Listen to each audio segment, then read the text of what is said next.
A todos, boa tarde. A minha pregação aqui é de muita novidade, mas pode ser que vocês aproveitem alguma coisa. Eu quero saudar, quero começar lendo aqui um pequeno texto. Eu já levei umas pisas de cinturão, mas eu levei uma pisa muito grande, de ordem moral, foi essa aqui.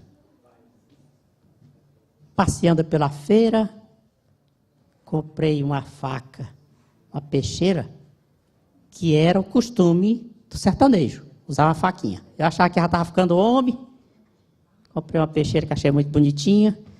Aí depois, ao chegar em casa, eu digo, ih, papai não vai gostar disso. Escondi debaixo de uns papéis. Aí quando eu cheguei da escola, a primeira coisa que eu vi foi o papai com ela na mão. Disse, Meton, eu estava mexendo ali nos papéis e encontrei essa faca. E pensei logo, não pode ser do Meton, que ele é um menino de boa índole. Isso me encarando. Essa historinha eu contei nesse livro, estou contando aqui de memória, vai estar contado aqui nesse livro.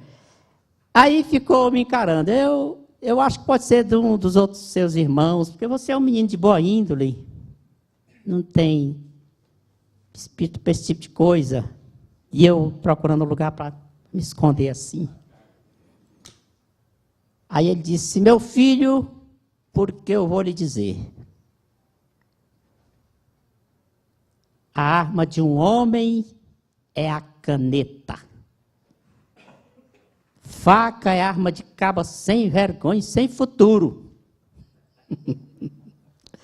Pois bem, com esse preâmbulo eu quero dizer, parabenizar ao Antônio Neto por essa sua iniciativa de apostar no saber, de trazer para os seus liderados, seus companheiros de luta, o conhecimento. Conhecimento não tem limite, não tem fim. Todo conhecimento é necessário, todo conhecimento é pouco. E nós estamos numa era que exige ainda mais. Né? Estamos entrando num momento que a educação, conhecimento por todos os meios, se faz primordial. Antônio Neto, parabéns. Obrigado. Sua iniciativa, essa sua crença. E a propósito, eu trouxe aqui um exemplar para você. Obrigado. Onde eu conto essas pequenas histórias. É o livro dos valores, que é o problema do Brasil hoje, é isso, né? Que se diz o seguinte, que o animal nasce feito. O cavalo nasce. O ser humano não nasce. O ser humano se forma. Quando ele nasce, ele é um animal. Um primata, um símio.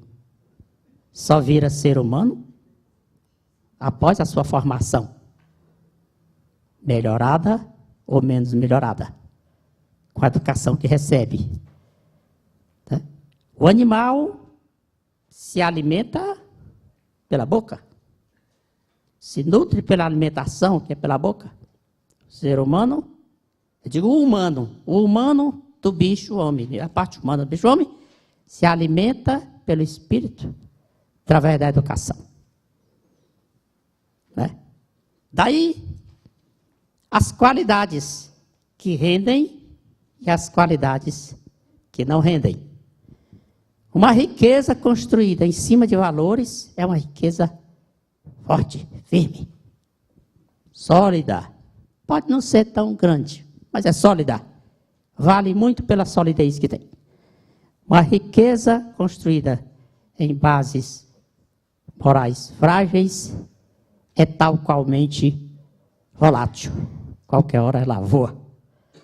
Aí que serve esse monte de dinheiro que o pessoal desviou aí de todo canto, né? Para ir curtir na cadeia. Muito melhor uma coisinha menor, mas que traga tranquilidade e felicidade. Esse é o meu primeiro preâmbulo. O segundo é que eu vou pedir ao Coptec que exiba. Eu coloquei aqui como preliminar, preambular, a matéria coletiva que está na reforma no projeto de reforma trabalhista, matéria coletiva. Eu achei bastante interessante que se está fazendo a reforma sindical transversa, né? Não tem nada em favor do sindicalismo, quase nada. Eu pensei, das 60 páginas do projeto, essas 10 páginas do que trata de matéria coletiva.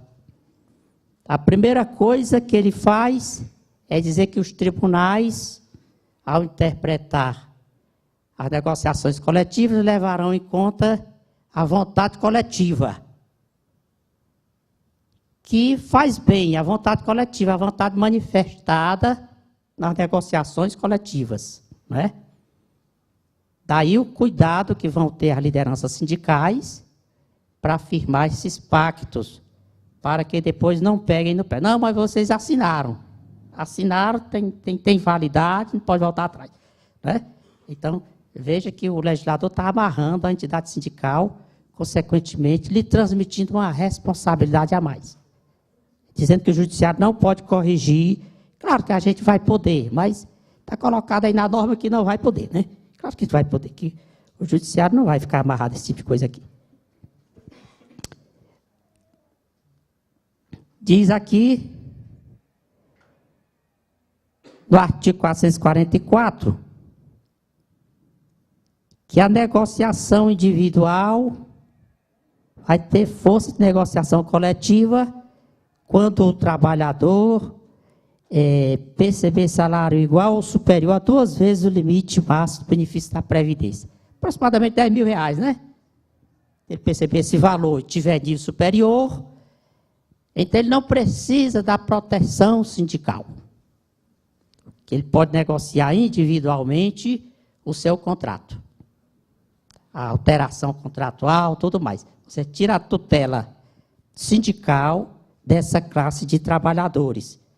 O que eu estou dizendo para vocês é que a reforma vem sempre em desfavor do sindicato, né? Você está tirando o sindicato da raia. E vem em desfavor, consequentemente, do trabalhador, que é o protegido. Olha, a demissão coletiva.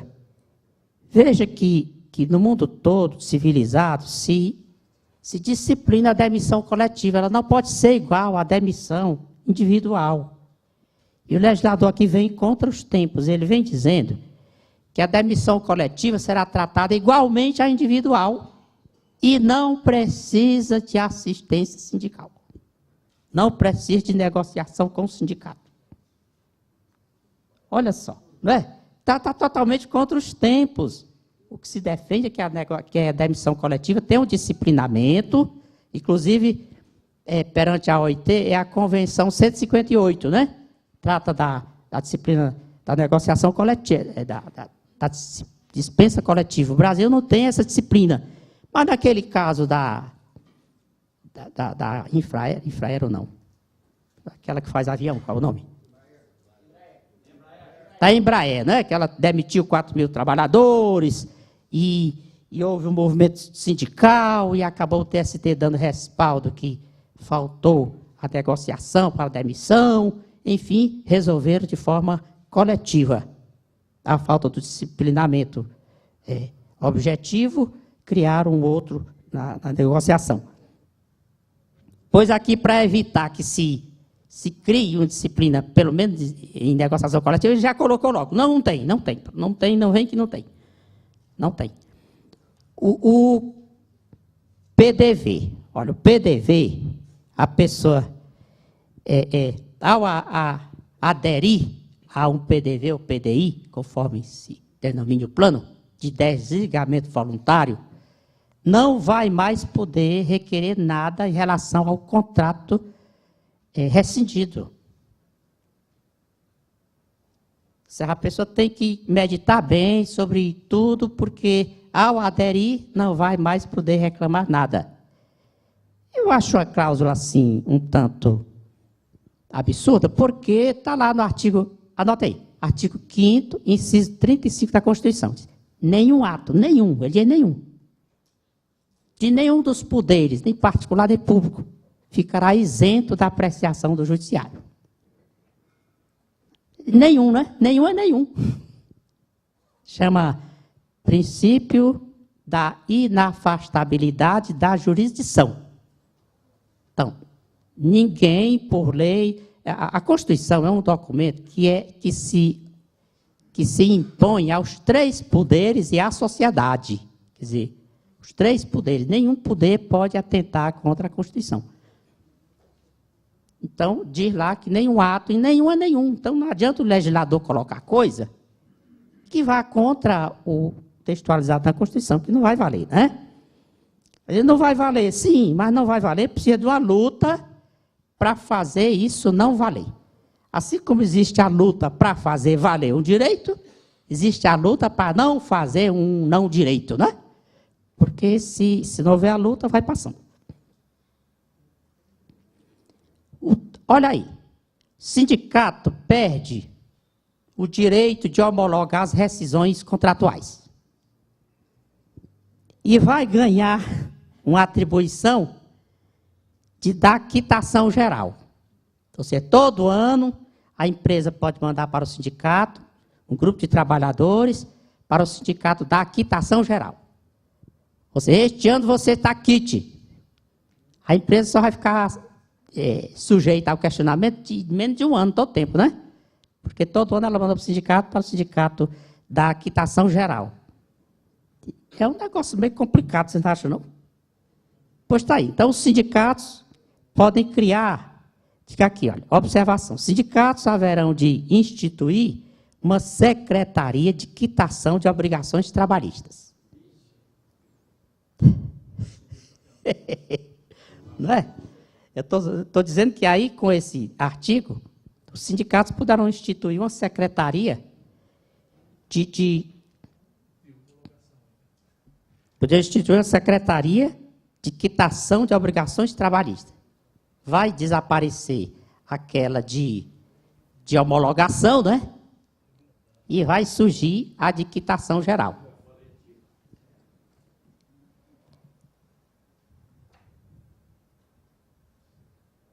Ele ainda vai dizer que o que tem que constar, né? Quitação anual dada pelo empregado com eficácia liberatória das parcelas nele especificadas.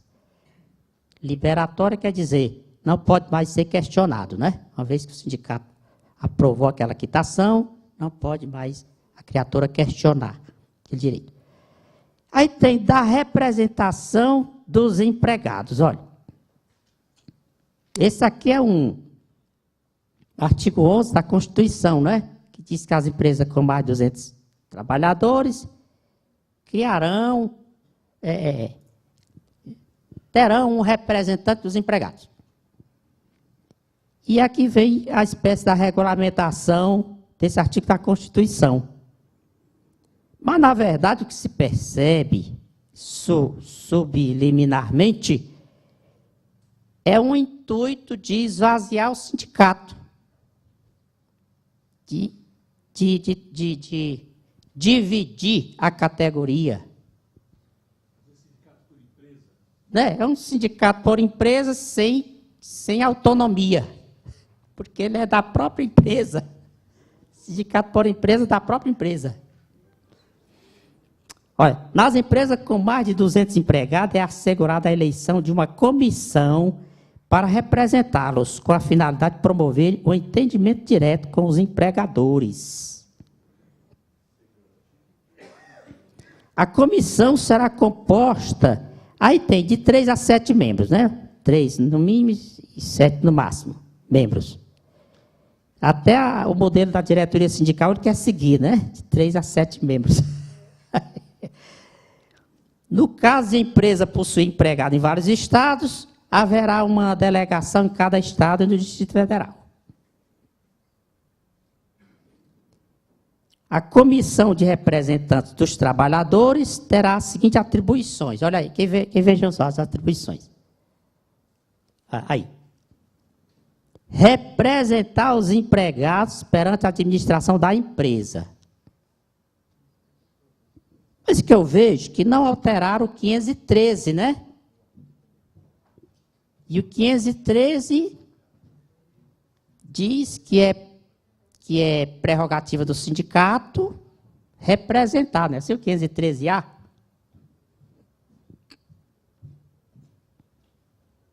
Até porque a comissão não tem personalidade jurídica, né? O primeiro dado que eu trago é esse. A comissão não tem personalidade jurídica. Nem diz como é que funcionará essa comissão. Vai ter um birô para o pessoal sentar. O que ele diz mais adiante do final é que o membro da comissão não ficará isento da sua atividade, do seu ponto, do seu trabalho. E também não diz se ele vai ganhar uma gratificação por isso, porque como é que ele vai trabalhar na comissão concomitante com o seu expediente? Não tem nenhum birô para ele, não está dizendo nada.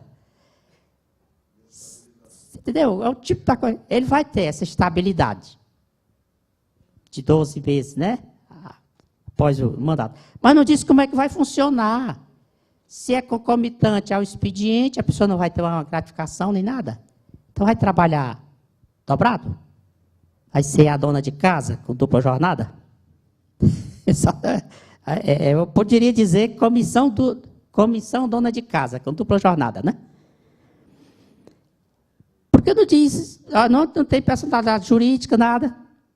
Então ele vai representar os trabalhadores, aprimorar o relacionamento entre empresas e seus empregados, promover o diálogo e o entendimento do ambiente de trabalho, buscar solução para os conflitos decorrentes da relação de trabalho, de forma rápida, eficaz, assegurar tratamento justo e imparcial aos empregados, impedindo qualquer forma de discriminação por motivo de sexo, idade, religião. Que força tem uma comissão dessa? Me diga. Que força tem para fazer nada aqui? Essa comissão vai ter estabilidade? Vai ter estabilidade, mas que força tem? Ela não é? Não tem força nenhuma. Não tem nem podia ser menos liberado do ponto para poder trabalhar como membro da comissão, os projetos. Né? Fazer o diálogo, transitar na empresa. Já que a empresa com muito trabalhador, essa comissão tem que transitar, não tem? Vai lá, vem cá, circula, leva proposta, traz bronca. Mas se não tiver liberado do ponto, não vai ter condição de fazer. Acompanhar o cumprimento das leis trabalhistas, previdenciárias e das convenções coletivas e acordo coletivo de trabalho. Acompanhar. Como? Que horário? Que horário? Esse pessoal vai ter tempo para fazer isso. Não é empresa com 10 empregados, é que é empresa com muitos empregados, acima de 200. As decisões da comissão de representantes dos empregados serão sempre colegiadas, observada a maioria simples. A comissão organizará sua atuação de forma independente. Aí vem bem aqui, ó, atacada. A eleição será convocada com antecedência mínima de 30 dias, contados do término do mandato anterior, por meio de edital, que deverá ser fixado à empresa com ampla publicidade e inscrição de candidaturas. Vedada a interferência da empresa e do sindicato da categoria.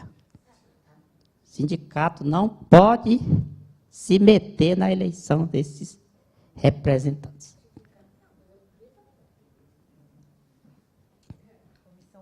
Aí como é que é vedada a interferência da empresa se ele está dentro da empresa?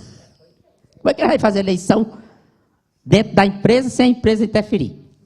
Ele tem que pedir, no mínimo, um local para o pessoal votar, não tem? Será que a eleição vai ser lá na praça? Vai ser dentro da empresa. Os empregados das empresas poderão candidatar-se, tá? Serão eleitos membros da comissão de representantes dos empregados. Tá aqui, o mandato da comissão será de 1 ano.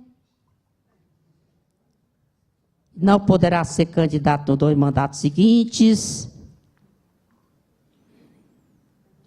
E tem estabilidade até 1 ano após o fim do mandato.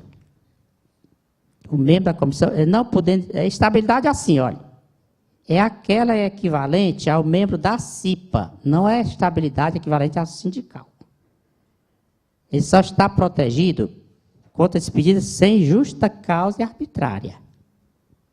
Ele não precisa de inquérito para demissão, que é para apuração de falta grave. Veja, ele adota aqui o artigo 165 da CLT, que é a proteção contra esse pedido do membro da CIPA. É a mesma coisa. Não é equivalente à estabilidade sindical, é mais precária, né? Porque não precisa de inquérito para apuração de falta grave.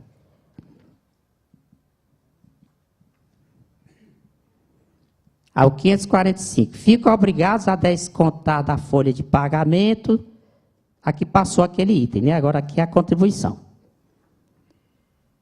dos empregados, desde que eles devidamente autorizados, quer dizer, as empresas são obrigadas a descontar aquele que nós chamamos de contribuição sindical, né?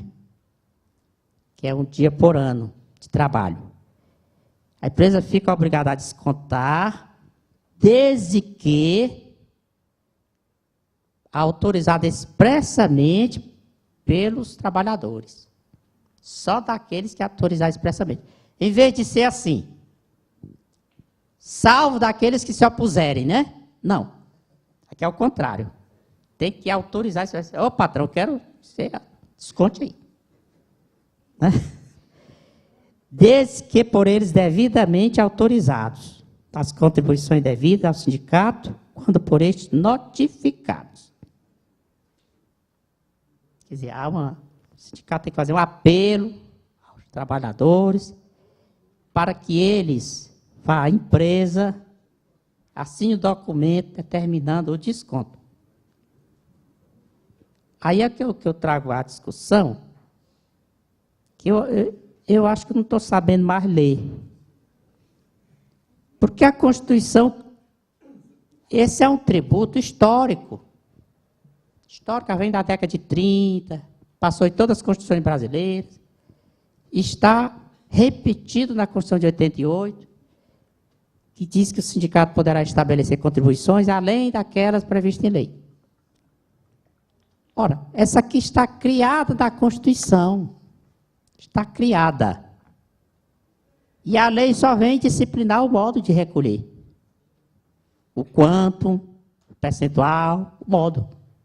A lei não pode extinguir. Se extinguir, o inciso 4º fica ocioso. O inciso 4º, artigo 8º, fica ocioso, não fica? Além daquela, para extinguir lei. Mas não extinguiu, tornou facultativo. Você já viu tributo facultativo? Vou lá para o imposto de renda, esse ano eu não quero contribuir não, viu? Não existe tributo facultativo. Essa contribuição tem natureza fiscal. Ela é um imposto, é um tributo.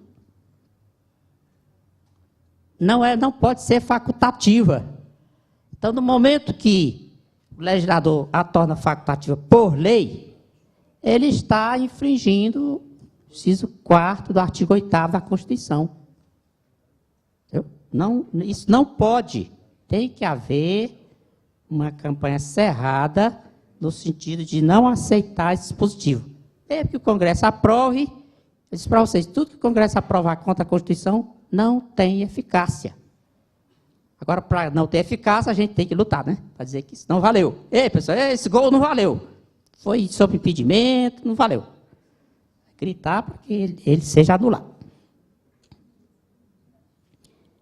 Aí vem o aspecto a gente chama, em sistema de leis, nenhuma lei existe pelo seu próprio texto. O texto a gente chama enunciado normativo. Ele só é norma depois que o intérprete oficial proclama. Se essa norma aqui está escrita assim, mas leia-se desse jeito. Então, enquanto o intérprete não fizer essa leitura, ele não é norma. Ele é só enunciado normativo, uma proposição normativa. Isso porque o sistema de leis dialoga todo. Olha, O inciso 3 do artigo 8º só tem sentido com o inciso 4º.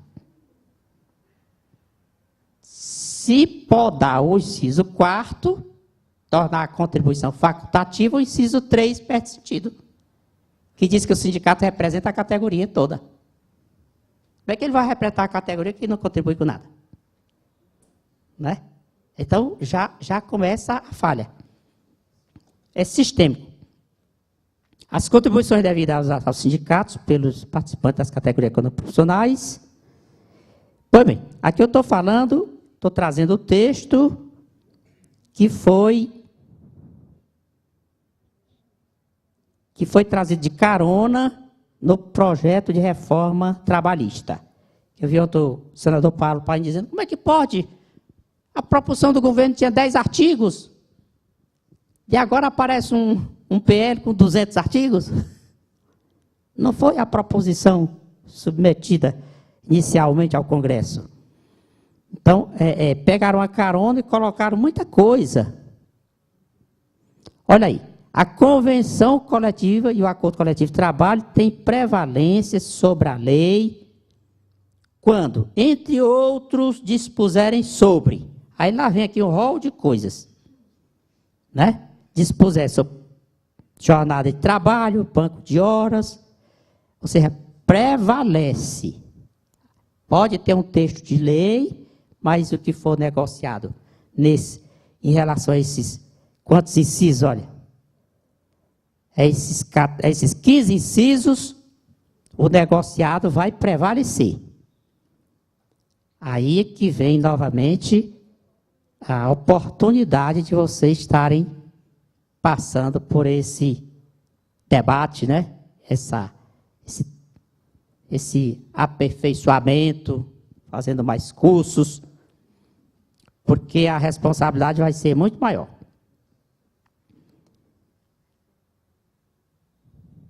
Veja que pode negociar esse inciso 5º aqui, do negociado.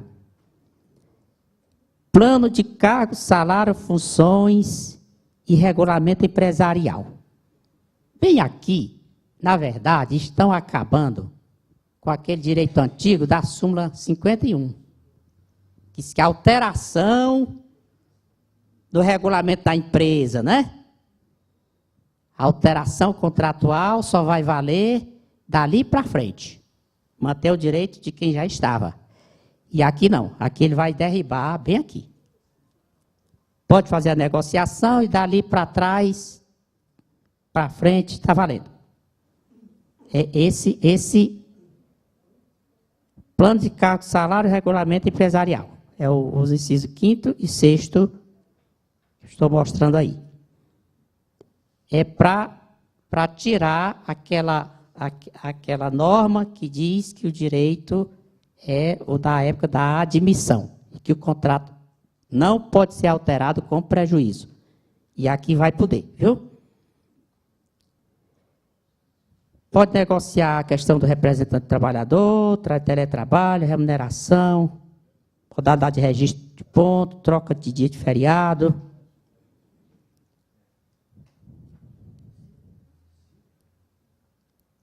Aí vem aqui, aquela regra que está lá no artigo 8º, ele repete aqui no 500 e tanto. Olha. No exame das convenções coletivas de trabalho, acordo coletivo de trabalho, a Justiça observará o disposto no parágrafo 3º do artigo 8º desta consolidação. É aquele que é estrito limite dos termos da convenção ou do acordo e preservação da vontade coletiva.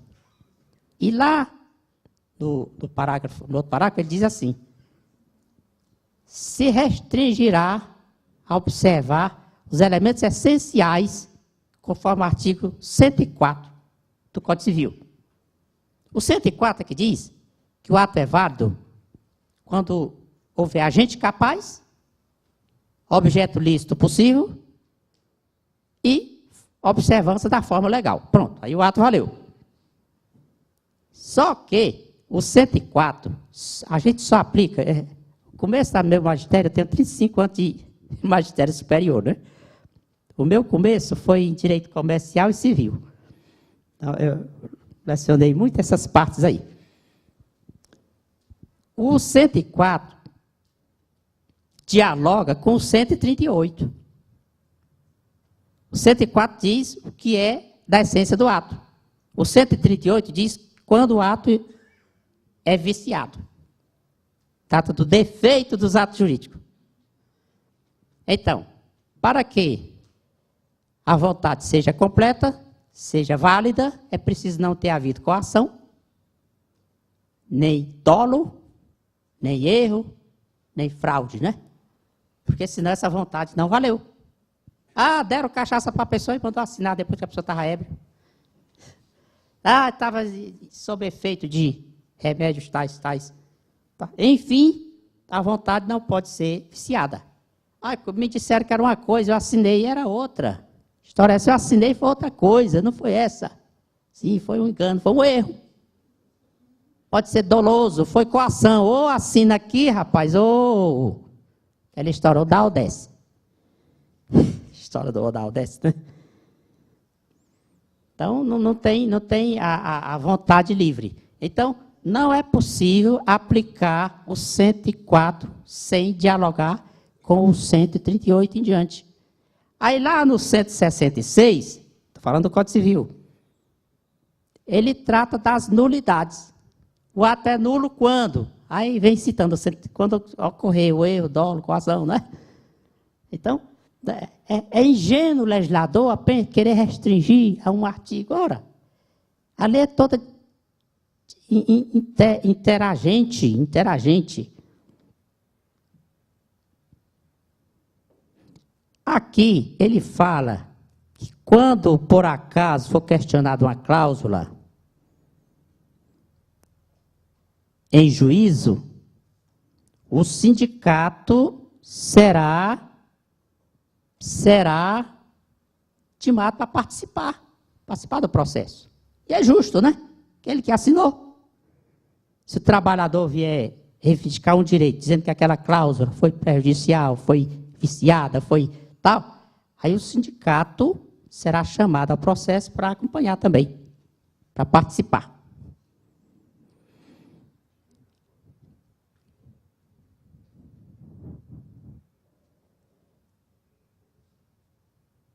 Aí ele vai dizer aqui no 611b o que não pode ser objeto de negociação coletiva.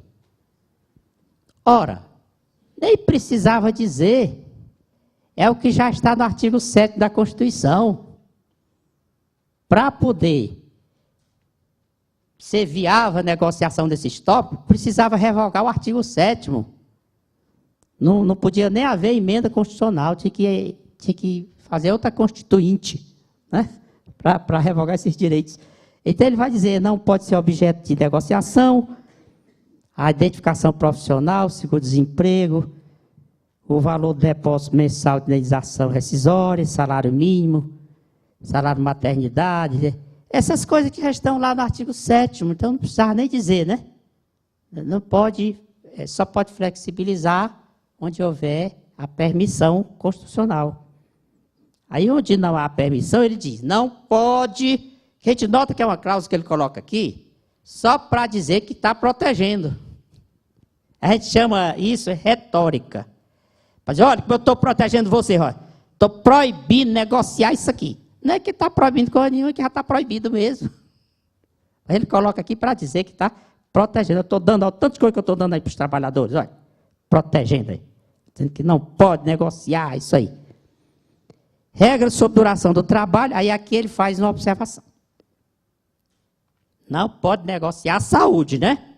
A saúde não pode negociar. Mas bem aqui ele vai assim, duração do trabalho, intervalo, não se considera questão de saúde.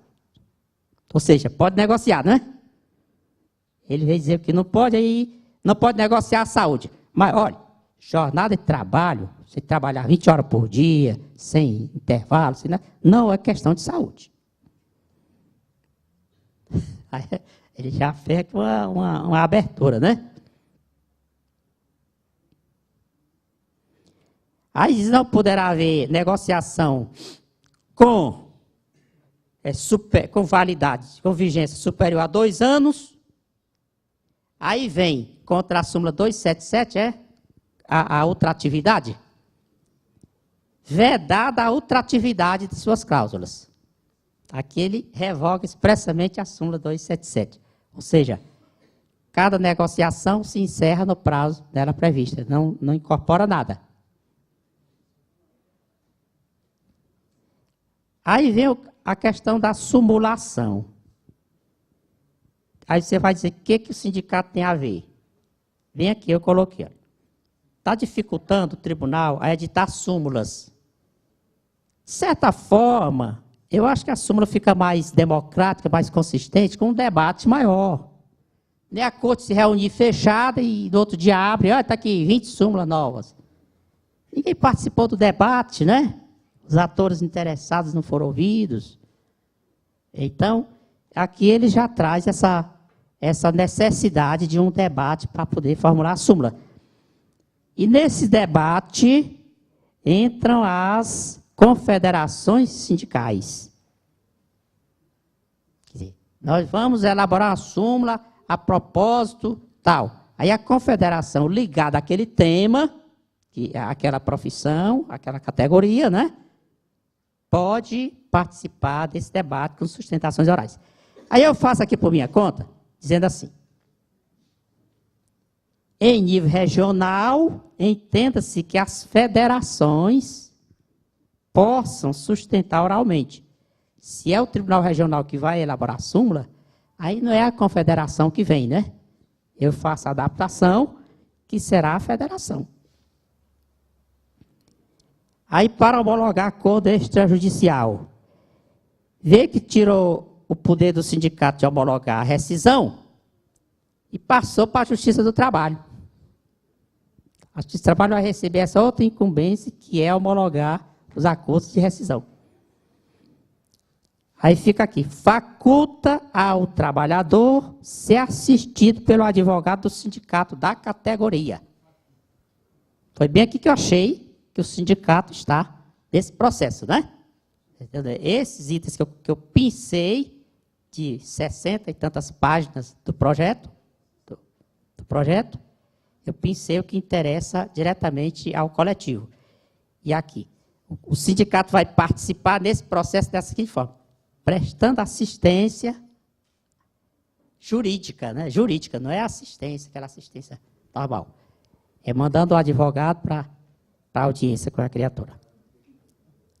Bem, essa é a coletiva, né? Agora nós vamos para a proteção dos dirigentes sindicais. Eu queria que exibisse aí o PowerPoint. Eu vi, me lembrei agora do PowerPoint. São o direito dos sindicalistas, né? Esse aí eu posso passar, né?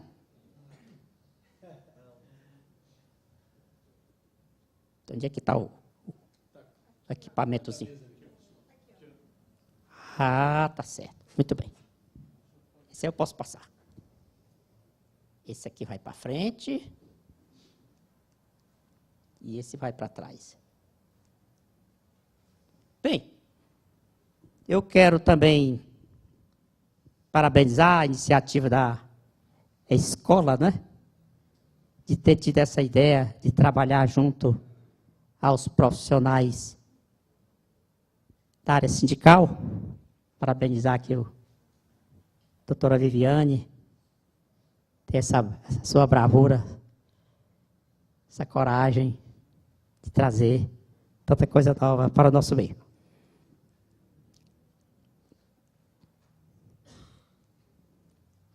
Olha aí, eu sempre falo que nós estamos saindo do tempo do sujo para o do mal lavado, né?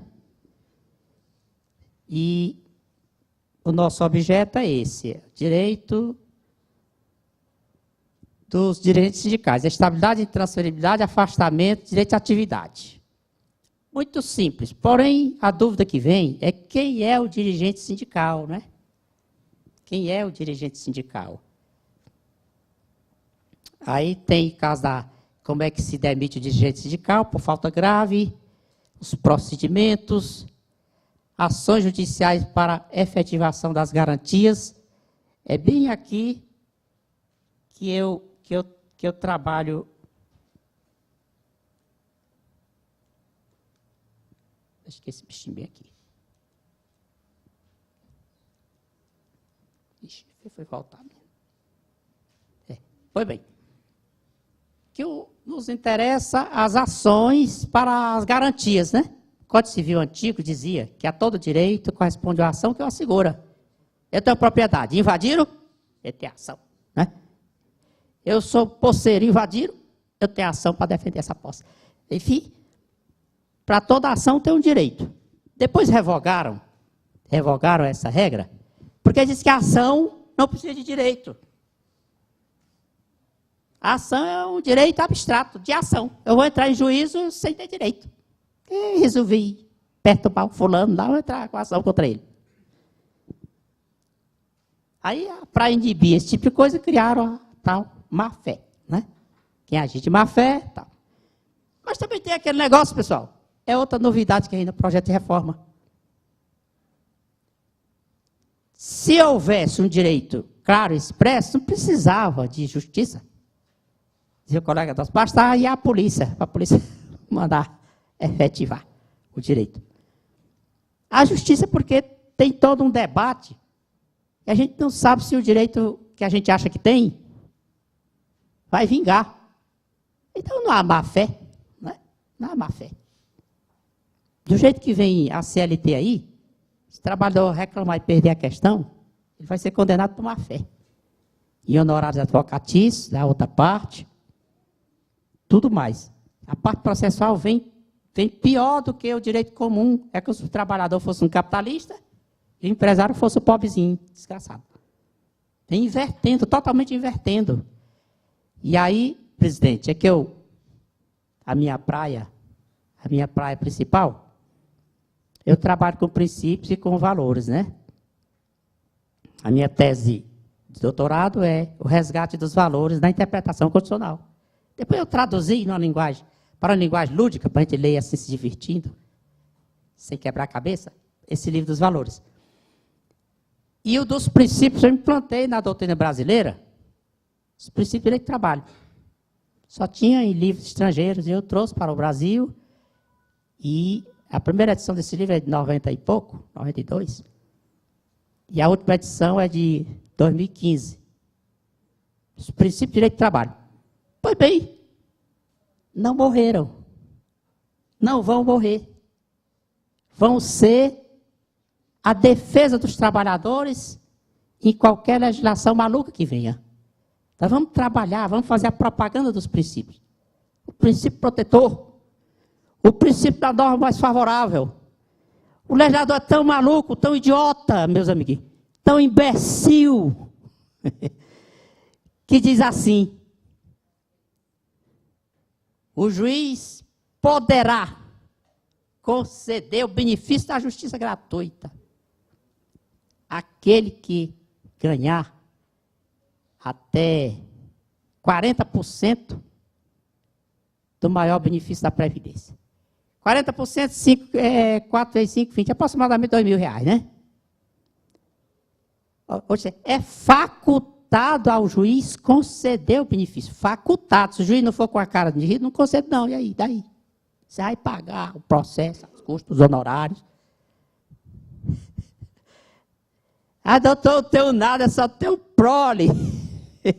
Que o romano que eu fazia o censo, né? Aquele que não tinha patrimônio, só tinha prole, chamava proletário. Só tinha prole. Doutor, o que eu tenho muito é a prole grande. O senhor quer? O senhor quer a minha prole para pagar essa? Não, eu digo é idiota. Por quê? Direito não pode ser facultativo. A Constituição diz lá no artigo 5º, inciso 72, vai 73, a memória está ruim. Um desses dois aí. Aquele que não tiver condições de demandar, terá o direito à gratuidade judicial. Meu amigo, ele tem o direito, não é o juiz que vai, eu acho que concede, não é um favor judicial. Não é um favor judicial. No direito comum, direito civil, direito comum, não precisa você dizer nada, basta escrever numa folhinha. Declaro que minha situação econômica não me permite demandar sem prejuízo do sustento próprio da família. Pronto. E a Lei 7.015 diz que está concedido o benefício da justiça gratuita. A gente declara de próprio punho e a lei ampara a declaração dele. A nossa agora não, tem que o cara provar. Que história é essa? Aí é onde eu digo para vocês, existe um princípio trabalhista chamado princípio da norma mais favorável. Quando houver no sistema normas diferentes para tratar do mesmo assunto, se aplica para o miserável a mais favorável. É assim na lei do consumidor, é assim na lei penal, é assim na lei trabalhista. Nós não vamos aplicar, eu estou dizendo isso de primeira mão a vocês, se não houve nenhuma manifestação doutrinária a respeito, mas como meu diploma me autoriza fazer essas digressões, vou dizer a vocês, nós vamos trabalhar para aplicar a norma mais benéfica. O cidadão, antes de ser trabalhador, é cidadão. O que a Lei 7.015 diz? Declara próprio que é pobre, tem o direito, pronto. Por que o trabalhador tem que ser mais penalizado do que qualquer outro? Eu não estou... Nenhuma coisa especial, nós estamos... Olha, em 1937, 38, Sobral Pinto chegou a fazer defesa de presos políticos, pedindo que se aplicasse a ele o direito dos animais, proteção dos animais. Ele nem queria a aplicação dos direitos do homem, dos animais, ali satisfazia aplicar aos seus constituintes, aos seus clientes presos. A mesma coisa, nós vamos reivindicar a aplicação do direito comum, aquele que se aplica a todo mundo. Quando do trabalho era para vir mais protetor. Se ele não vier mais protetor, nós vamos correr para o outro. Então, eu estou aplicando aqui ao cidadão, o cidadão está requerendo e eu estou concedendo. Não é o trabalhador que está requerendo, é o cidadão, o Zé, o Antônio, Pedro, Malaquias, a Maria, a Tereza. Eu não é o trabalhador José, não, é o cidadão José. Então, aplicar a lei do cidadão, ao cidadão. A do trabalhador, não, lei socorro, vou aplicar a do cidadão, né? Em alguns pontos eu poderia aplicar a lei de proteção ambiental, que protege os cachorros, os gatos. Que talvez ele seja mais favorável. Então, é isso a conversa que eu queria ter com o nosso presidente sobre trabalhar a propaganda dos princípios contra o que for maléfico na reforma. Tá, tem direito à estabilidade, afastamentos, né? Mas quem é? Olha, eu estou voltando aqui.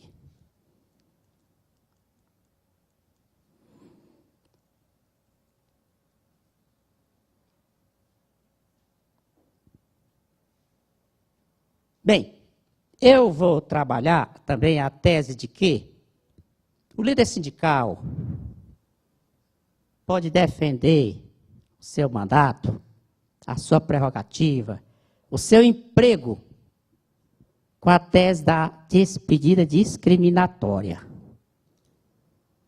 Ou seja, se disserem que ele não tem direito, porque não está entre os 7 membros da diretoria, ou porque ele é membro do Conselho Fiscal, ou porque ele é só delegado sindical, ele vai defender o seu mandato com a tese de despedida discriminatória.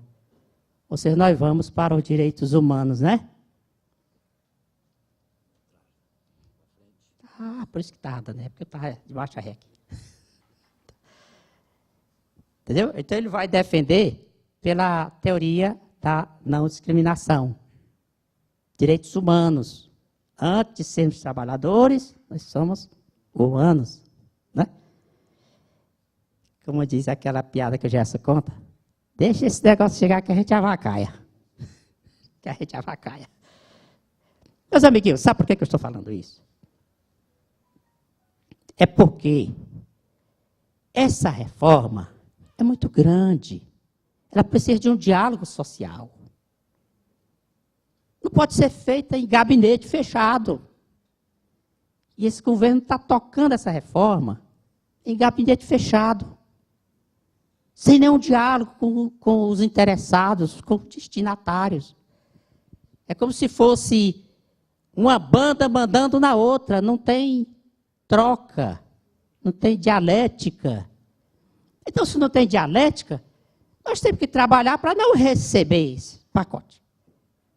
Que mandam e a gente não recebe. É isso que tem que acontecer. E eu vou lá adiante um pouco explicar como isso se justifica.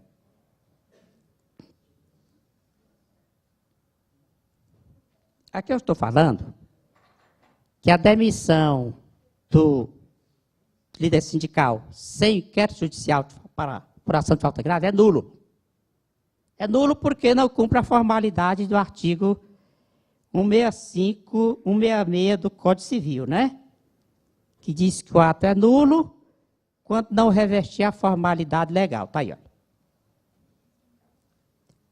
Então, se precisar de inquérito judicial, o empregador demitiu sem inquérito, ele pode ser reintegrado liminarmente.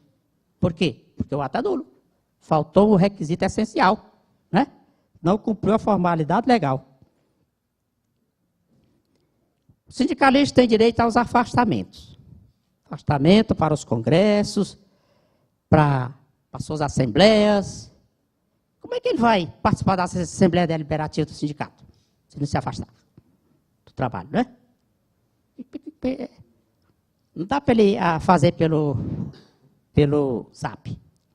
Assembleia pelo Zap. Está na mesa de trabalho e boa parte do trabalhador é braçal. Eu digo que esse afastamento pode ser desdobrado assim. Afastamento para encontros de entidades que compõem a rede de sua representação. Por exemplo, aqui. Quem veio para cá, não é? Afastamento para participar das assembleias do seu sindicato. Considerando o direito do dirigente atuar para fazer efetiva a representação sindical. Porque se ele não tiver essas liberdades, como é que ele vai fazer efetiva a sua representação? E tem direito à suspensão do contrato para exercer o mandato. Esse aqui é o presidente. O presidente tem direito de se afastar da empresa para exercer o mandato sindical. Ele só não tem direito líquido de acertar o salário. Pela empresa, né? Tem direito ao salário, mas nem sempre pela empresa. Depende de negociação.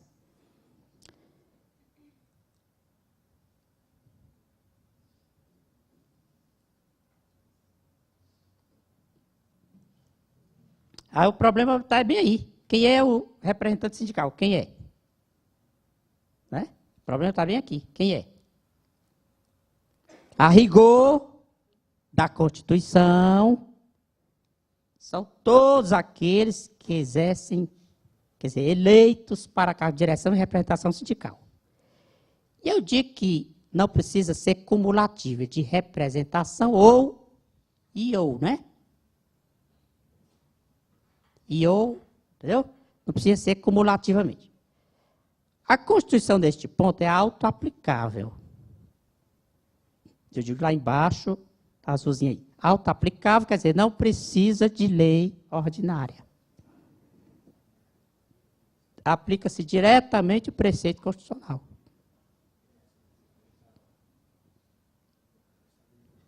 É autoaplicável. Olha aí, o 543. O 543 já trazia essa estabilidade, pessoal. Aí muita gente diz, só fez passar para a Constituição. Não, isso tem um significado muito grande. O direito mudou de categoria. Ele era um direito legal, que o legislador podia pôr para lá e para cá, tirar, botar. E mudou para ser um direito fundamental. Ele tem outra classe, né? Tem outras ações que o defendem. Se tornou um direito, como dizia aquele ministro, imexível, irrevogável. Ele não só mudou o texto, não, ele mudou a sua natureza, sua categoria. Passou a ser direito fundamental. Então, lógico que o tratamento é diferenciado.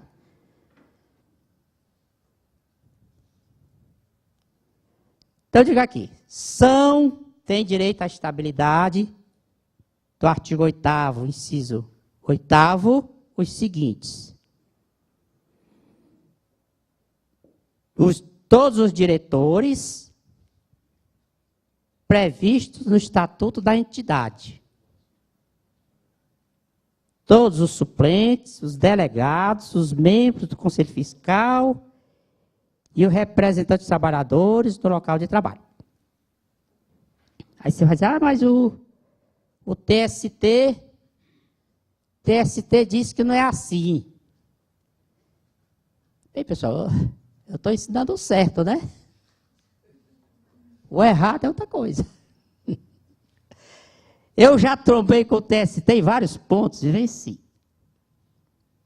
Eu venci nesse das estatais, que não pode emitir motivadamente. Eu trombei, desobedeci a súmula, até venci. Eu trombei com a súmula 310, dizendo que o sindicato tem ampla representação da categoria, até que venci. Eu trombei em muitos pontos. Outro que eu bato, que eu decido todo dia, e o meu tribunal não aprova o meu voto, aqui é que não aprova. E quando vai para o terceiro reforma, eu digo que quando o empregador não, o reclamado nem sempre é empregador, né? Quando o reclamado é condenado e quer recorrer, e eu, seu juiz, eu só ganho um salário por mês. Como é que eu vou depositar 10 mil em 8 dias? Nem cartão de crédito não aceita, nem meu cartão tem esse lastro. Empréstimo consignado, eu tiro R$1.500. Como é que eu vou fazer esse depósito? Então, o juiz diz, eu concedo a justiça gratuita. Mas o benefício da justiça gratuita não alcança o depósito, é só as custas, que é R$10. Ora, isso é ridículo. Porque a justiça gratuita é o direito de ir com o processo sem pagar nada. Pois o TST toda vez vai falar, não, justiça gratuita. Eu digo, rapaz, você está... Reclamado nem sempre é empregador, reclamado é um doméstico, um patrão doméstico, que é igual a empregada. Ele quer recorrer para dizer que não era empregado, era um diarista. O juiz errou na sentença. Ele quer recorrer para dizer que pagou aquele 13º que a pessoa está reclamando. E o juiz não olhou o documento. Um erro de julgado. Mas não. Vai ser condenado porque não pode recorrer. Não tem dinheiro para apurar desse período. Aí fica equivalente quase uma revelia. Uma revelia ao vivo. Nesse projeto de reforma aí, vem dizendo isso. Que a justiça gratuita alcança o depósito para recorrer.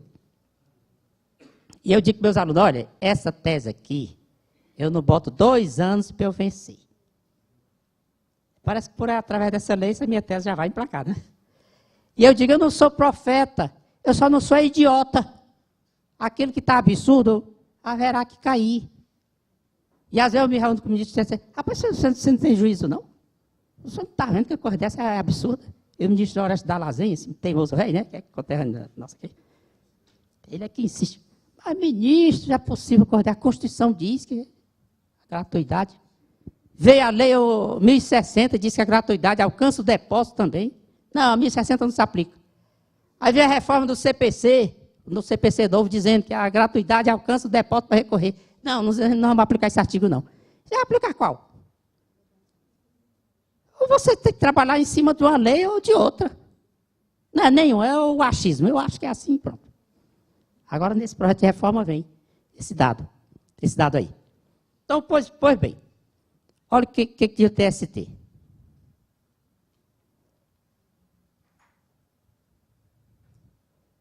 O inciso 1 do artigo 8º.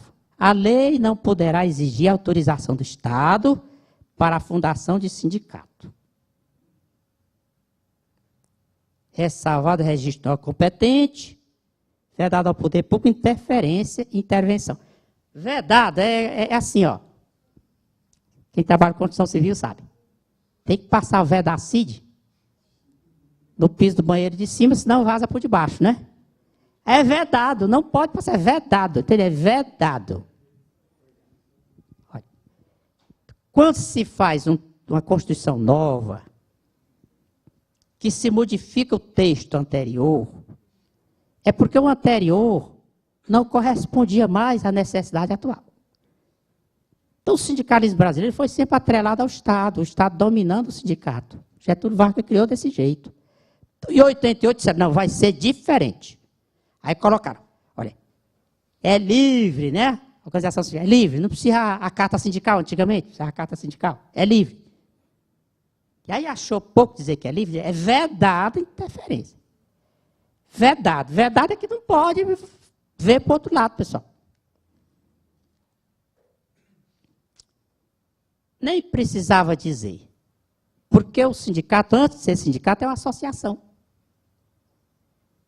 E o artigo 5º já diz que o Estado não interferirá, né, na organização das associações.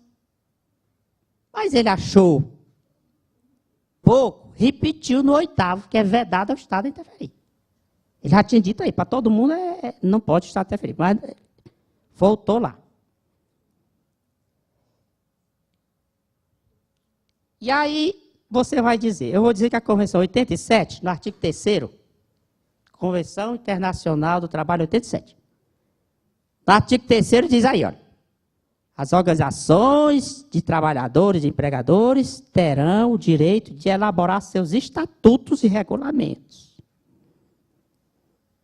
de eleger livremente seus representantes, de organizar a gestão e a atividade dos mesmos. No 2, as autoridades públicas deverão abster-se de qualquer intervenção que possa limitar esse direito ou entravar o seu exercício. Aí você vai dizer, mas a Convenção 87 não foi ratificada. Não foi ratificada formalmente, mas foi adotada.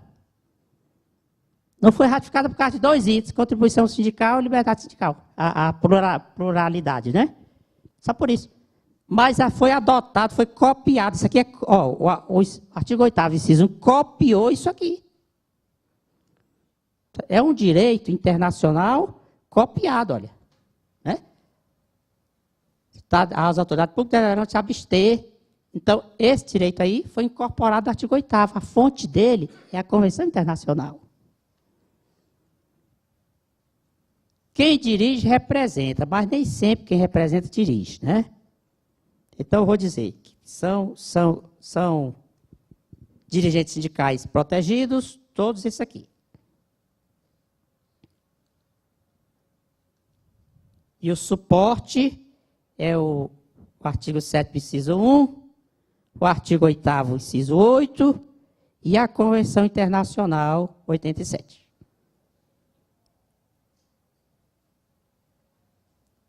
Eu digo a estabilidade, vocês perguntaram por que o inciso 1, não é? É porque todo direito tem um gancho constitucional, um gancho. E o gancho da estabilidade do emprego é o inciso 1 do artigo 7º.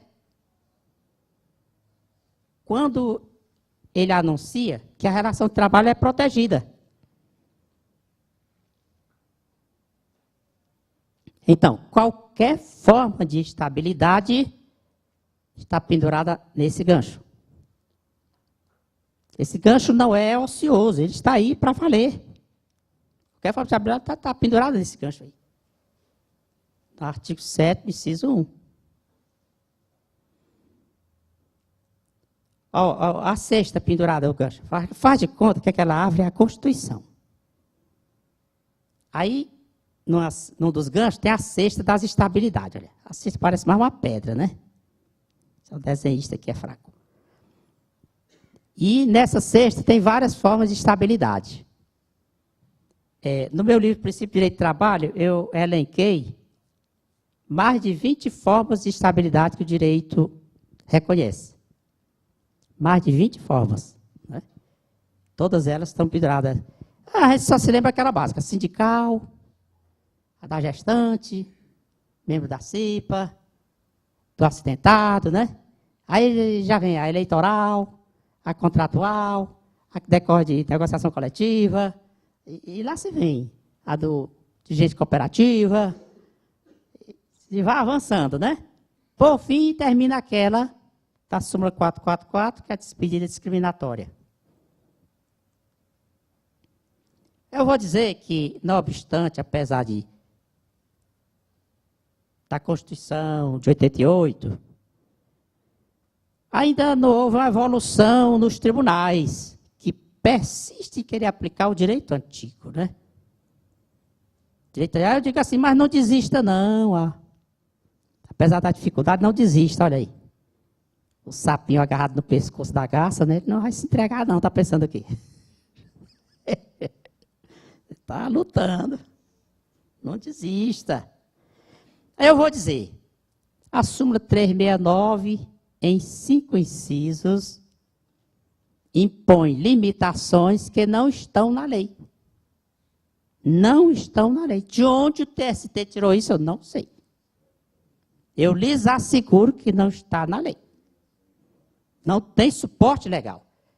Por isso que o legislador aqui vem aqui nessa reforma dizendo que é proibido estipular direito por súmula e criar obrigações. Porque a súmula, pessoal, não é para criar direito, ela é para declarar direito, que já existe em alguma lei. De acordo com a lei tal, combinada com o decreto, com a Constituição, com o regulamento, pá. Essa aqui não tem de acordo com nada, ela vem do nada, como se fosse um legislador autônomo. Não tem suporte na lei, eu lhes asseguro isso. Aí, olha só. A 369, que diz? Eu digo que a base, os julgados que se acumularam e geraram o OJ, que a OJ virou a súmula, vem do tempo da ditadura. Eu fui atrás da história de cada um deles, cada julgado. Vem todo da ditadura. Ou seja, está fora do... E eu estou dizendo que eles se reuniram como médicos. A Corte Superior se reuniu assim como médico para fazer uma cirurgia cardíaca, vendo onde podia cortar. Esse direito está muito, a gente pode cortar onde? Tá. Foi uma operação cirúrgica, olha aí. Aí lá se vem os verbetes. O inciso 1 dispensa comentário porque ele consertou. Olha, eu vi sentenças minhas reformadas, que o cara é demitido. Aí ele entrava com a ação de reintegração, provando que era presidente do sindicato. Eu só mandava reintegrar. E a empresa vinha com a defesa. Não, mas não comunicou a tempo, nos termos do parágrafo 5º do artigo 543. Eu dizia, não, mas a Constituição não exige isso. Se for dirigente sindical, eu estava. Pois caçavam a minha sentença, porque isso não foi aplicado ao artigo. Já em 2012, o TST reformulou, de tanto eu bater nessa cláusula, teimar, ele reformulou a súmula para dizer que a comunicação é necessária. Desde que feita em qualquer época. Qualquer época, assim, você está de aviso prévio, eu sou dirigente sindical, comunicou, né? É só para não dizer que não está valendo, né? Então, consertou aí, avançou. O inciso 2, olha. Eu comentei aquele inciso 1 do artigo 8º para dizer que esse 522 não vale, pessoal. Não vale, ele é do tempo que o sindicato era um órgão do Estado. O que diz o inciso 1? Vedada a interferência do Estado. O Estado, pessoal, não é o poder executivo, não. O Estado é o executivo, judiciário, legislativo. Então, no momento que o Estado baixa uma lei para limitar a ação sindical, ele está contrariando o inciso 1 do artigo 8º. Né? A Constituição ela é feita principalmente para os 3 poderes.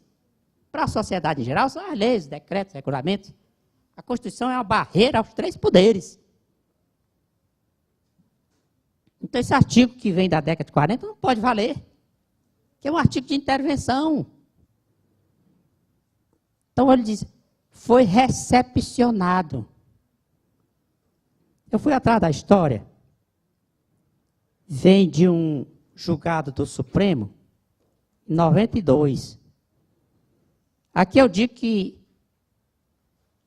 o sindicato de Getúlio Vargas é que tinha de 3 a 7 membros. Mas ele diz também que a partir de 30 associados ela pode fundar um sindicato. Olha. Então estava proporcional, não estava? 30 associados, 3 a 7 membros, estava bom. Mas agora o sindicato tem milhares e milhares. E ainda mais ele representa não é só os associados, nessa nova ordem, né? Veja aí. Então, eu estou dizendo que o pessoal está aplicando um direito que não cabe mais. Esse modelito não cabe no corpo atual. Eu fui atrás desse julgado do Supremo, foi o precedente do TST, olha. O RE é tal. Ministro Carlos Veroso, nesse tempo, 92, olha. A Constituição de 88.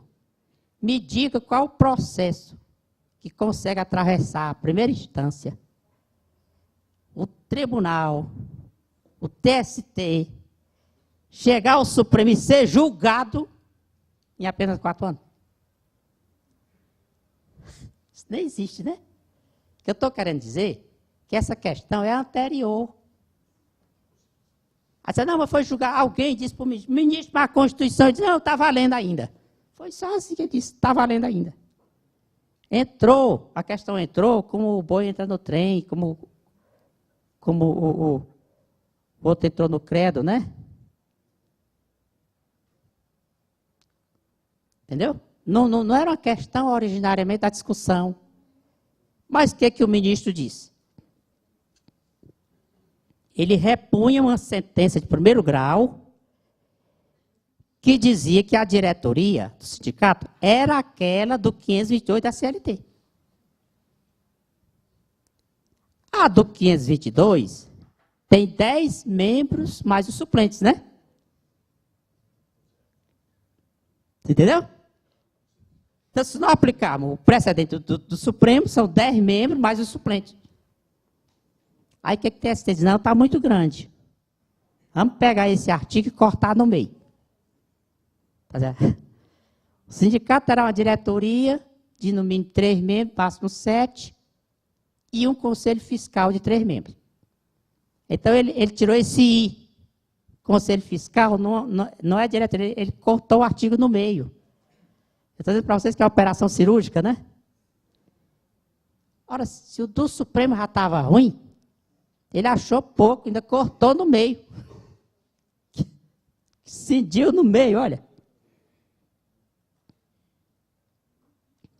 Ora, esse artigo 522, ele inicia um capítulo de intervenção. Lá no 528, a intervenção do sindicato, tá? Fiscalização da eleição pelo Ministério do Trabalho, pelo Ministério Público do Trabalho. É todo de intervenção. Como é que vai valer só um item de um capítulo, quem todo interventor? Não vale, olha. A interpretação, eu até digo que se a questão for devidamente posta, levada ao Supremo, posta nesses termos, eu acho que vai ter sucesso. Não, mas o Supremo vem julgando, mantendo. Não, é porque a questão não é posta nesses termos. Né? Devidamente posta, eu tenho certeza que o Supremo vai rever isso.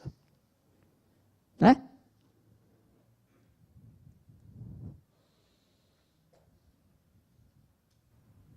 Eu digo que a lei poderia regulamentar a diretoria do sindicato para manter uma proporcionalidade. Como o Gerson falou, tinha um sindicato com 200 membros, tinha 180 diretores. É abusivo, né? O próprio Código Civil diz que pode aplicar a abusividade de direito para restringir, quando for para restringir. E eu digo assim, uma prefeitura, um município tem 5 mil habitantes. Tem muito município com 5 mil habitantes? Tem. Tem muito. Deve ter 2 mil eleitores. Tem 7 vereadores, um prefeito, um vice-prefeito, 10 secretarias, né? Não é isso? Não é? Por que o sindicato com 4 mil associados não pode ter 20 diretores, rapaz? Que história é essa? Tudo é a devida proporção, rapaz.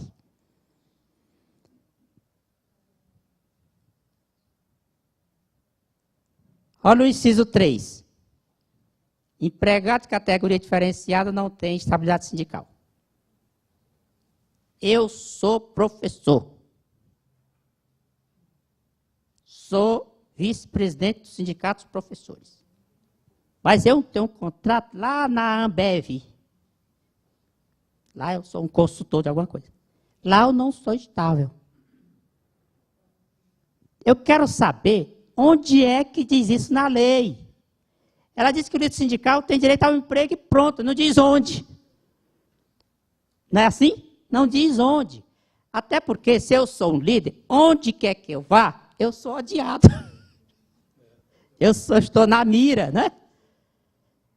Onde quer que eu vá, eu sou procurado pelos sofridos para exercer minha liderança. Ó, rapaz, o negócio aqui e tal. Eu sou insultado para exercer minha liderança. Mas o que eu quero dizer, que de onde o TST tirou isso, meus amigos, não tem na lei. Nem do 543, nem... Só diz que é estável no emprego. Não diz... Não, mas é estável no emprego atinente à categoria dele. É uma operação cirúrgica. Pode tirar aqui? Tá, corta. Ó, o 4. Havendo extinção da empresa, da atividade no local de trabalho, não tem estabilidade. Onde é que está isso na lei? Eu quero saber, eu quero é cegar o desafio, esse fela da puta, e me dizer onde é que está, onde foi que você tirou isso? Você bebeu isso onde? No Paraguai? Lá também não tem. Você tirou? No direito comparado de onde? Porque no Brasil não tem. Tem. Além do que, meus amigos? Tem o risco do empreendimento. Manter um empregado lá até o finalzinho do mandato, ele vai matar ninguém? Instante passa um mandato. Agora, se ele dissesse assim, escrevesse na súmula, está havendo a extinção da empresa, no local de trabalho, não gera estabilidade para o próximo mandato. Aí tudo bem.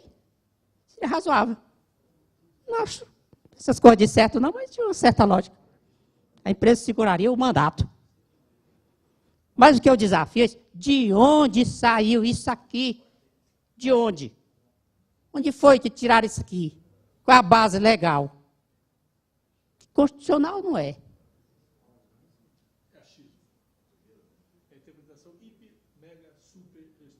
Eu digo assim, a súmula transfere o risco da empresa para o trabalhador. E o artigo 2º da Constituição diz que o risco é do empregador, né?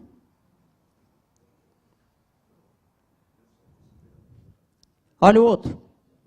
O registro de candidatura durante aviso prévio não gera estabilidade. Porque é um sem vergonha esse trabalhador. Está de aviso prévio, correu se candidatar para não ser demitido. É um safado. Mas não é, rapaz. A pessoa só se candidata quando tem eleição. Ninguém foge. Ei, estou de aviso prévio, marca uma eleição aí para mim. Não tem. Só se candidata quando tem eleição, azar que estava de aviso. Eu acho que a má-fé é do empregador, que já conhece as lideranças potenciais e já vai dando aviso prévio logo. Para a eleição desse pessoal, vai dando aviso prévio logo. Antes das candidaturas. Isso que é o mais fácil. Por quê? Se a pessoa não tiver liderança, O aviso prévio volta a correr normal, daqui 30 dias se acaba, não é?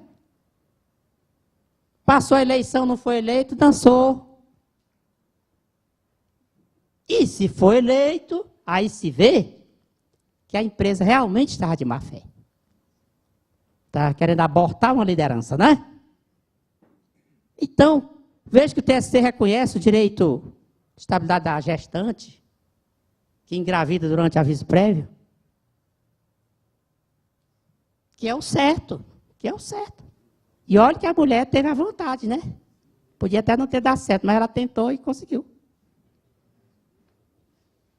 Tá no final do aviso, em vez de receber as contas, leva o exame médico, olha, estou grávida. Eu vim só me reintegrar aqui. Agora o líder sindical, mesma coisa. Eu aprendi no Orlando Gomes que o contrato de trabalho mantém a natureza ordinária até o fim. É como aquele presidente do Corinthians, né? O jogo só termina quando acaba. Então, não é um aviso prévio, não muda a natureza do contrato, não. Ele continua da mesma natureza até o fim. Logo, todos os eventos que acontecerem,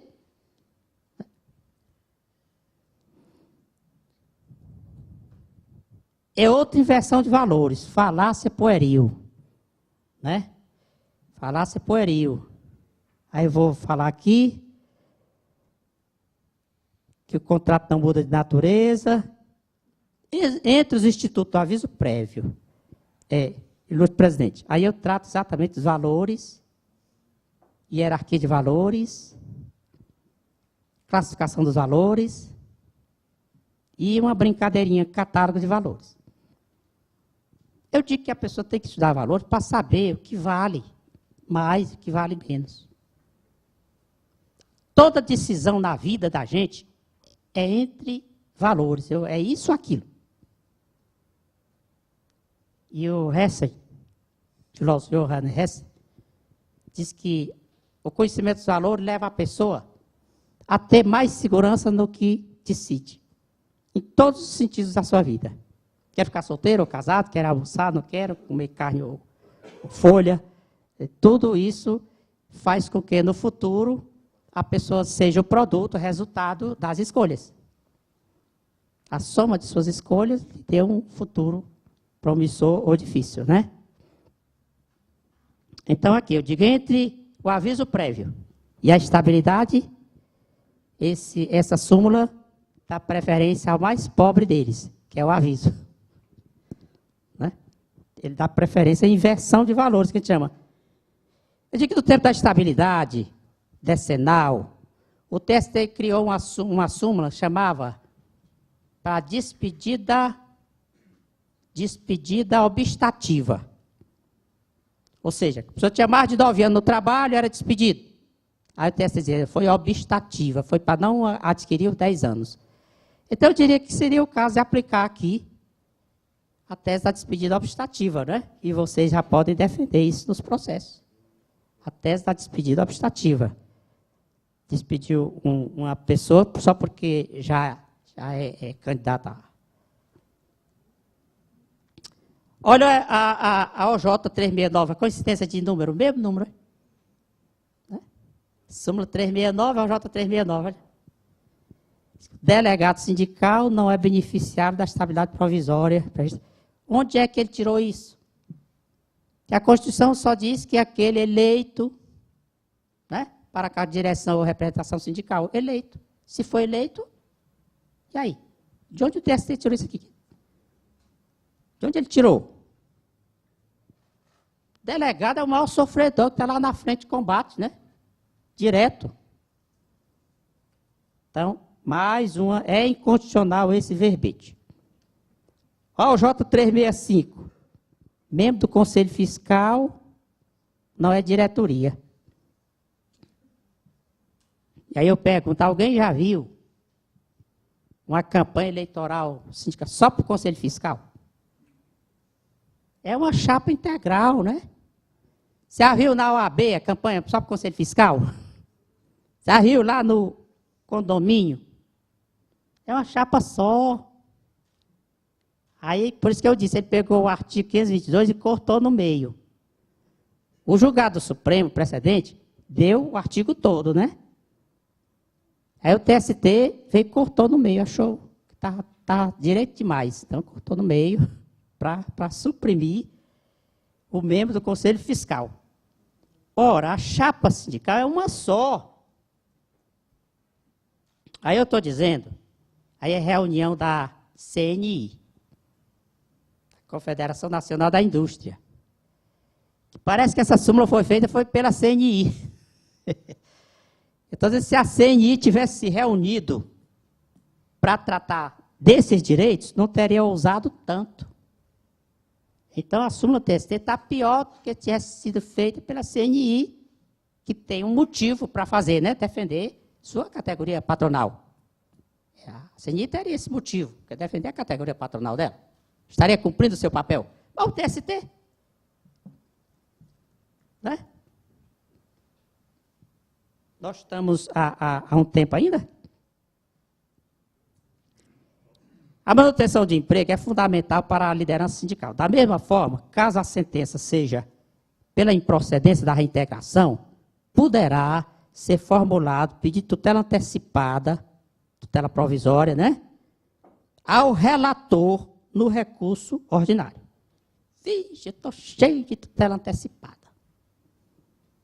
O pessoal recorre e já faz o pedido de tutela antecipada no recurso.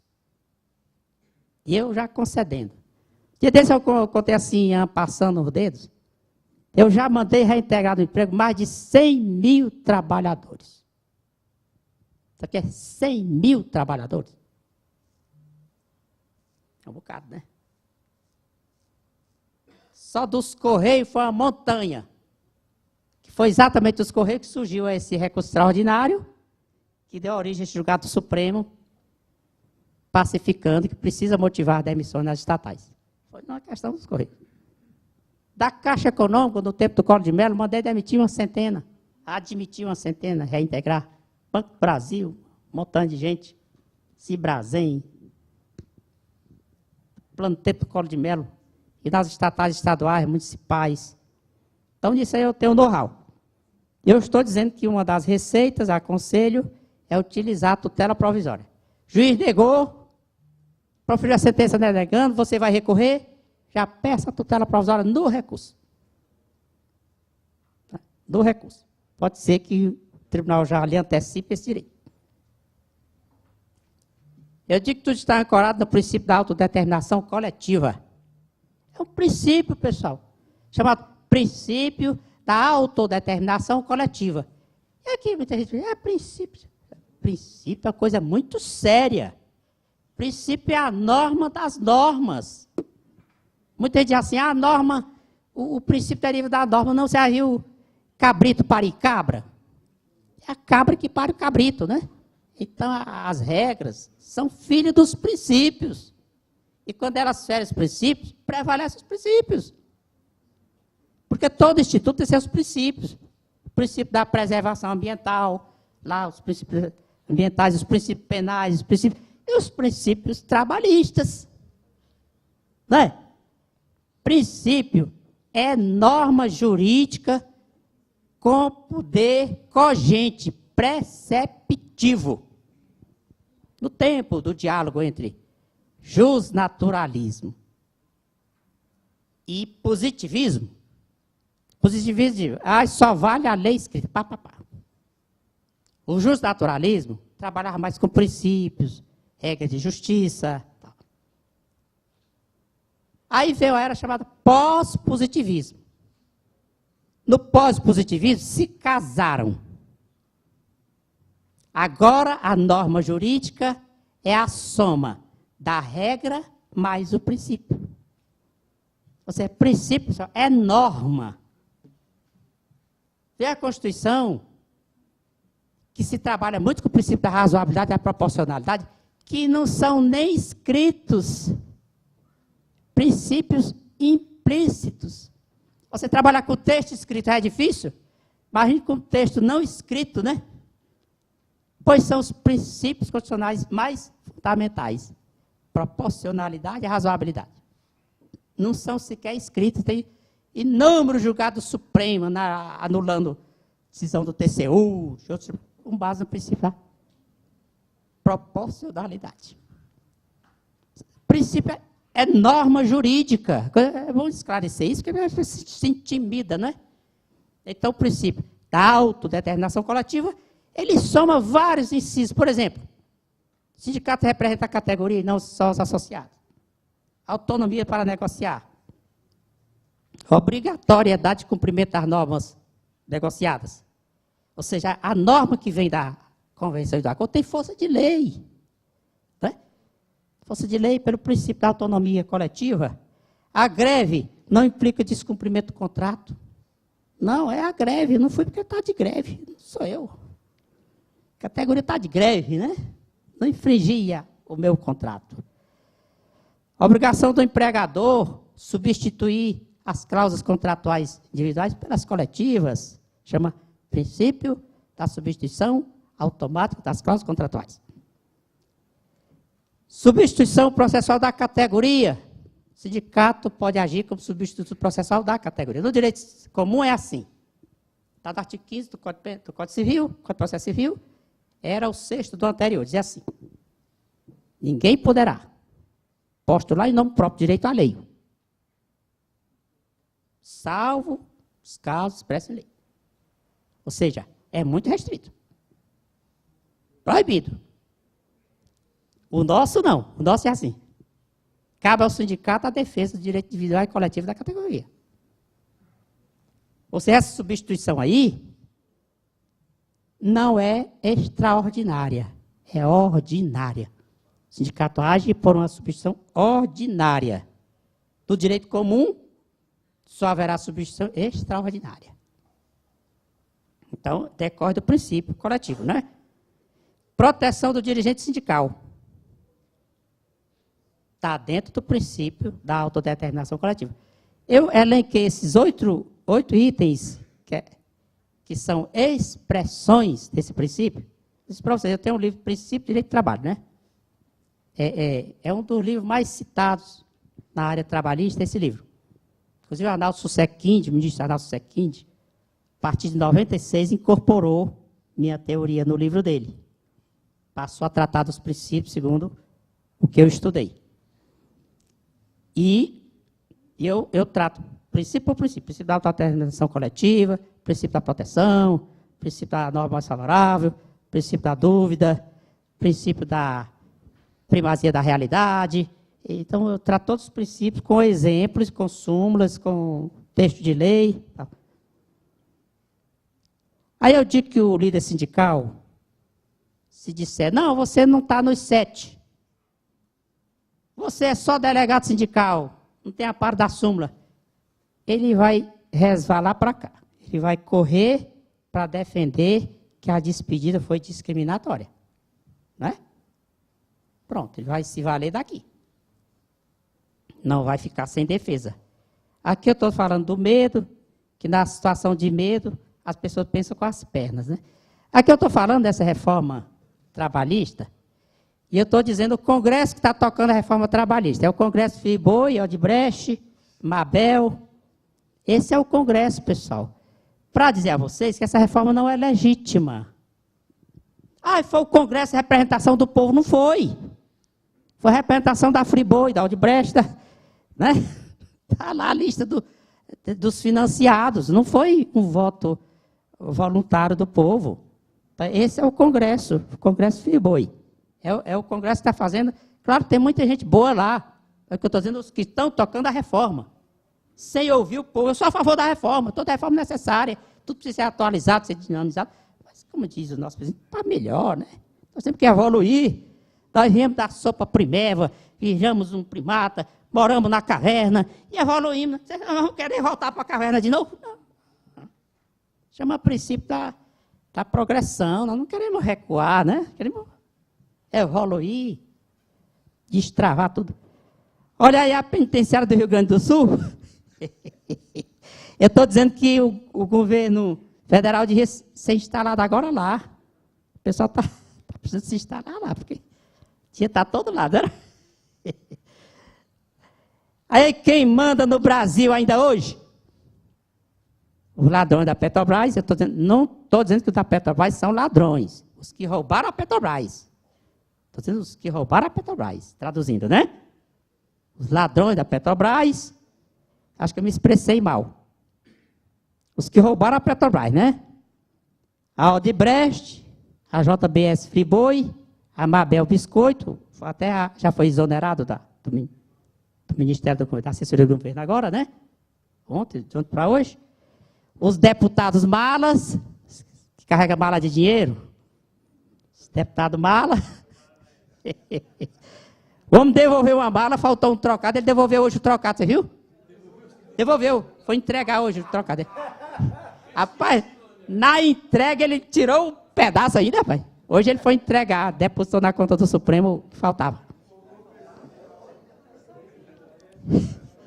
Os réus em processo criminal, é essa, meus amigos, a maioria que está tocando esse projeto. Por que eu estou falando isso? Por causa do próximo passo que eu vou comentar. Essa maioria que está tocando essa reforma, entendeu? Desse Congresso que patrocina as reformas, é esse aí. Que moral tem? Que validade tem essa lei? A Odebrecht devia encerrar suas atividades construindo cadeia de 5 estrelas para esses novos clientes aí que estão chegando. A Friboi ofereceu o churrasco de seus ilustres hóspedes. A bancada ruralista servindo leite e o queijo. A Mabel fornecendo o biscoito. Né? A fábrica de mala proporcionando guarda-roupas. A siderurgia financiando tornozeleiras.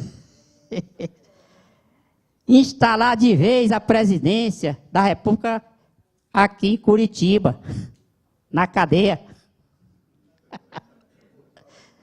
Sócrates indaga, o que vem a ser a lei? Ele responde, é a expressão da vontade do povo. Mas quando um diminuto número de cidadãos impõe seus arbítrios à multidão, daremos a isso o nome de violência. Isso foi dito faz pouco dia, faz já 25 séculos. Olha aí o barão de Cotegipe, que se opôs à Lei Áurea. A princesa Isabel teve que dissolver o parlamento para poder assinar a Lei Áurea, que ele não consentia. A reforma trabalhista está tirando o intervalo para a refeição. Tempos modernos, né? Charlie Chaplin, que a pessoa comia trabalhando. Olha aí. A lei do eterno retorno. Nós estamos voltando ao século XVII. Olha o que diz Nietzsche. Esta vida, dizendo Nietzsche, ó, lei do eterno retorno. Esta vida. Na verdade, ele começa dizendo assim. Imagine que você tem um pesadelo e um demônio lhe apareça e lhe fale desse jeito aí. Esta vida, ainda como tu vives agora e como a viveste, terá de vivê-la ainda outra vez. E ainda inúmeras vezes, e não haverá nela nada de novo. Cada dor e cada prazer e cada pressentimento e suspiro e tudo que há de indivisivelmente pequeno e de grande em tua vida há de retornar. E tudo na mesma ordem e sequência. E do mesmo modo, esta aranha e este luar entre árvores, e do mesmo modo, este instante. A eterna ampulheta da existência será sempre virada outra vez. E tu com ela, poeirinha da poeira. Estamos voltando aí a bichinha. Instala no Planalto o gabinete do Barão de Cotegipe, né?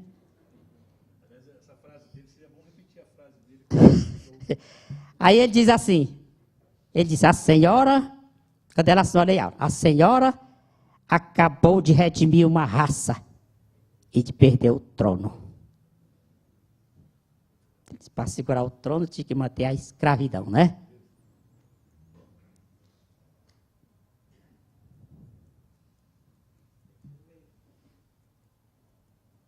Olha aqui. Parodiando Guimarães Rosa, ele diz que todos os suplícios, todas as agruras, as agonias, não passam de manifestações amorfas da liberdade. E toda vez que um ser humano estiver em suplício, em qualquer canto da terra, toda a humanidade estará em causa, né? Aí eu trago aqui o livro dos valores, é onde eu combato, pelo meio do qual eu combato esses males. Meus amiguinhos, estou aqui para continuar através das perguntas.